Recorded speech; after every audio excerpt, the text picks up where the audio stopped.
നിങ്ങൾക്കെല്ലാം അറിഞ്ഞതുപോലെ നമ്മുടെ നാടിൻ്റെ അടുത്ത നാടായ ഷീറൂർ, അത് ഞങ്ങളിപ്പോൾ ഗംഗാവളി പള്ളിയുടെ അടിസ്ഥാനത്തിലാണ് ഞങ്ങളിവിടെ സംസാരിക്കുന്നത്. ആ ഷീറൂർ എന്ന് പറയുന്നതായ ആ ഒരു നാട്ടിൽ നടന്നതായ ആ ഒരു ഘട്ടന, അത് ഞങ്ങളുടെ പ്രിയപ്പെട്ട സുഹൃത്ത് അർജുൻ എന്ന് പറയുന്നതായ ആ ഒരു സുഹൃത്ത് കന്മറയായത് നമുക്കെല്ലാവർക്കും വല്ലാത്ത വിഷമമുണ്ട്.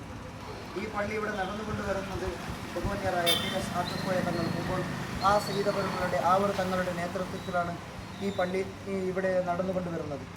അപ്പോൾ ഞങ്ങൾക്ക് എല്ലാവർക്കും ആ കാര്യത്തിൽ നല്ലോണം ഖേദമുണ്ട്. നമ്മുടെ എല്ലാ പ്രാർത്ഥനയിലും, നമ്മുടെ പ്രൈവസിക്കുള്ളതായ എല്ലാ പ്രാർത്ഥനയിലും അർജുനെ ഞങ്ങൾ ഉൾപ്പെടുത്തുന്നുണ്ട്.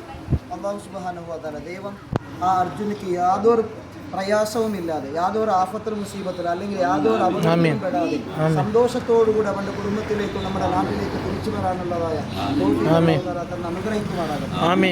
ഏത് ജാതിയാണെങ്കിലും ഏത് മതമാണെങ്കിലും അവിടെ അനുഭവിക്കുന്ന പ്രയാസപ്പെടുന്നത് ഒരു മനുഷ്യത്തടിയാണ്. അല്ലാഹു സുബ്ഹാനഹു വ തആല അർജുന് യാതൊരു പ്രയാസമില്ലാതെ സലാമത്താക്കി കൊടുക്കുമാറാകട്ടെ. അവനെ കണ്ട് സന്തോഷിക്കുന്ന ഒരു നിമിഷം എത്രയും പെട്ടെന്ന് നമുക്ക് വിധി ചെയ്ത് തരുമാറാകട്ടെ.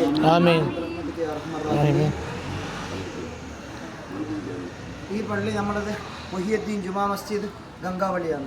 നമ്മുടെ നാട്ടിൻ്റെ ഒരു 2 കിലോമീറ്റർ അപ്പുറത്താണ് ഈ നടന്നതായ സംഭവം നടന്നത്. അപ്പോൾ എല്ലാവരും പ്രാർത്ഥിക്കണം. ഇങ്ങനെ എല്ലാവരുടെ പ്രാർത്ഥനയിലും അർജുനും അതുപോലെ അതിൻ്റെ അകത്തിൽ ഉൾപ്പെട്ടിട്ടുള്ളതായ ഒരുപാട് ജനങ്ങളുണ്ടാകും. അവരെ എല്ലാവരും കിട്ടാൻ വേണ്ടി ദുആ ചെയ്യണം. എല്ലാം സന്തോഷത്തോടുകൂടി ആവട്ടെ എന്ന് പ്രാർത്ഥിച്ചുകൊണ്ട് ഈ വാക്ക് നിർത്തുന്നു. അസ്സലാമു അലൈക്കും.